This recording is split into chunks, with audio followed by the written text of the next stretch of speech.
اور صحیح حدیث کے اندر سورت بقرہ کی آخری 2 آیتوں کی بھی بڑی فضیلت ہے، اور جس گھر میں 3 دن تک آخری 2 آیتیں پڑھی جائیں وہاں سے بھی شیطان بھاگ جاتا ہے۔ لیکن پوری سورہ بقرہ پڑھنا بڑی باعث خیر و برکت ہے، کاروبار کے لیے، شیاطین سے بچنے کے لیے، جادوؤں سے بچنے کے لیے اور برے اثرات سے بچنے کے لیے پوری سورہ بقرہ کی تلاوت بڑی خیر و برکات ہے، اس میں بڑی خیر و برکات۔ اللہ کے نبی صلی اللہ علیہ وسلم کی ایک حدیث میں آتا ہے سورۃ البقرہ اخذھا برکہ، فرمایا سورۃ البقرہ کو لے لینا یہ باعث برکت ہے، وترکھا حسرہ، اس کو چھوڑ دینا باعث حسرت ہے، لا یستطیعها البطلہ، اور جادوگر اس کو پڑھنے کی طاقت نہیں رکھتا۔ اگر کوئی پڑھ نہیں سکتا تو کم از کم وہ اتنا کر لے کہ کسی اچھے سے قاری کی، قاری سعود شریم یا قاری سدیس یا اچھے قاریوں کی کیسٹیں ملتی ہیں، ان کی تلاوت لا کے اپنی گھر کے اندر، اپنی فیکٹری کے اندر، اپنا جہاں کاروبار تجارت ہے وہاں پہ اس کی تلاوت سنیں، یا خود کرے یا پڑھے یا خود سنیں، لیکن اجتماعی طور پہ نہیں۔ خود اپنی دکان پہ بیٹھے ہوئے وہاں پہ بیٹھ کے تلاوت کر لے، نہیں کر سکتا تو سورۃ بقرہ کی تلاوت سن لے، اپنے کارخانے کے اندر لگا کے خود سن لے، یا وہاں پہ خود تلاوت کر لے فیکٹری کے اندر بیٹھ کے، انشاءاللہ حاسدوں کے شر سے، جادوگروں کے شر سے اور برے شیاطین کے شر سے اللہ کے فضل و کرم سے وہ بندہ محفوظ رہے گا۔ اور اس حدیث کے اندر خاص طور پہ ایک یہ بھی نکتہ ہے کہ لوگ قبرستانوں کے اندر قرآن کی تلاوت کرتے ہیں، اور بلکہ کئی مردے کو دفن کرنے کے بعد سورۃ بقرہ کی ابتدائی آیتیں پڑھتے ہیں، پھر آخری آیتیں سرہانے کی طرف، پھر پائندی کی طرف پڑھتے ہیں۔ یہ حدیث ضعیف ہے، یہ ثابت نہیں ہے۔ صحیح حدیث سے یہ ثابت ہے کہ قبرستان نہ بناؤ،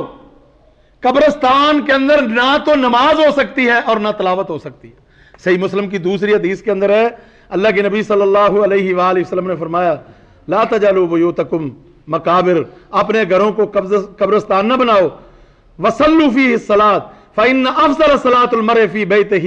الا المکتوبہ، فرمایا اپنے گھروں کو قبرستان نہ بناؤ، وہاں نفل نماز پڑھا کرو، بندے کی بہترین نماز وہ ہے جو گھر میں پڑھی جائے سوائے فرض نماز کے، کہ وہ مسجد میں پڑھنا زیادہ افضل ہے۔ اب یہاں بھی یہ بات اللہ کے نبی صلی اللہ علیہ وسلم نے بتائی کہ گھروں میں نماز پڑھنے سے برکتیں ہوتی ہیں، شیاطین بھاگتے ہیں، گھروں میں قرآن پڑھنے سے برکتیں ہوتی ہیں، شیاطین بھاگتے ہیں اور ان چیزوں کے اثرات ختم ہوتے ہیں۔ لیکن میرے بھائیوں، جن لوگوں نے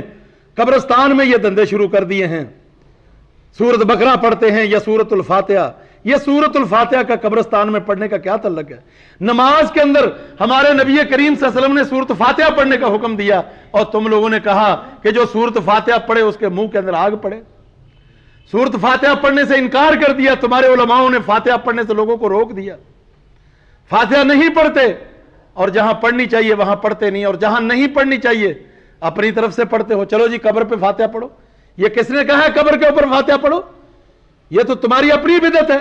دین اسلام کے اندر تو نہیں ہے یہ فاتحہ کہ تم قبر پہ جا کے فاتحہ پڑھ لو، یا قبر پہ جا کے قرآن کی تلاوت شروع کر دو، یا مولویوں کو بلا لو اجتماعی طور پہ وہ اس مردے کو بخشوا کے اٹھیں گے۔ یہ تو بدعت ہو رہی ہے قرآن کی تلاوت۔ یا قبرستان میں جنہوں نے مسجدیں بنائی ہیں، یہ مسجدیں ٹھیک نہیں ہیں، یہ اسلام کے خلاف ہے۔ قبرستان میں مسجد یا مسجد کے اندر قبریں بنانا، یہ دونوں چیزیں اسلام کے تعلیمات کے منافی ہیں، اللہ کے نبی صلی اللہ علیہ وسلم نے منع کیا ہے، اسی لیے کہ قبرستان کے اندر نماز نہیں ہوتی، اور آپ نے فرمایا لا تصلوا الی القبور، قبرستان کی طرف منہ کر کے نماز نہ پڑھو۔ صحیح مسلم کے اندر حدیث ہے، اللہ کے نبی صلی اللہ علیہ وسلم نے منع کیا۔ تو میرے بھائیوں، یہ سورہ بقرہ کی آخری 2 آیتیں آپ نے فرمایا من قرأ آیتین من البقرہ فی لیلۃ کفتاہ، جو بندہ رات کو سورہ بقرہ کی آخری 2 آیتیں پڑھ لے یہ اس کے لیے کافی ہو جائیں گے۔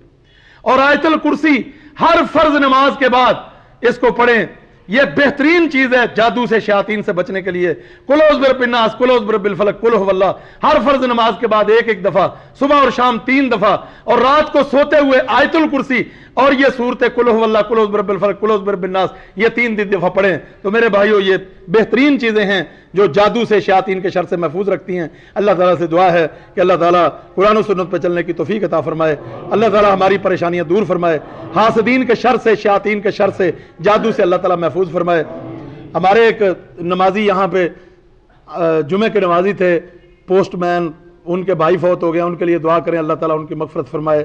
اور دیگر جو فوت ہو گئے ہیں اللہ تعالیٰ ان سب کی مغفرت فرمائے، اللہ ہماری دینی دنیاوی پریشانیاں دور فرمائے۔ اقول قولی ھذا واستغفر اللہ لی ولکم ولسائر المسلمین، والسلام علیکم۔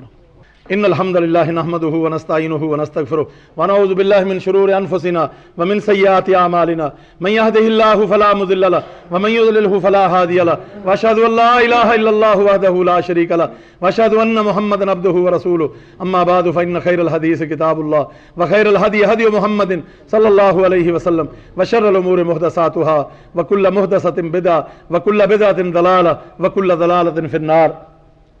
میرے بھائیو، جادو کے بارے میں بات چل رہی تھی، جادو کا سیکھنا کفر ہے یا جادوگر کی مدد کرنا اور جادو کے اوپر راضی اور خوش ہونا یہ کفر کے ساتھ تعاون ہے، شریعت نے اس سے منع کیا ہے۔ یا جادوگروں کے پاس علاج کے لیے جانا یہ بھی شریعت کے اندر یعنی منکر چیز ہے، ہماری شریعت اس کی اجازت نہیں دیتی کہ کوئی کفر کر کے علاج کرے۔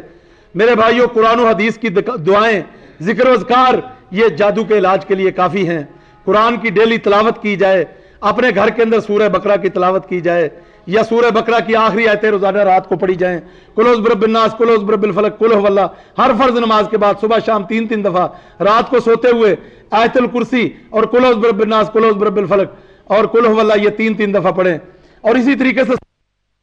کھجوریں نصیب ہوں تو 7 کھجوریں کھا لے، اگر کسی کو وہ بھی نصیب نہیں ہیں تو عام کھجوریں جو ہیں وہ 7 کھجوریں کھا لیں، انشاءاللہ ان کا بہت فائدہ ہوگا۔ اللہ تعالیٰ سے دعا ہے کہ اللہ تعالیٰ ہم سب کو جادو سے، شیاطین کے شر سے محفوظ فرمائے۔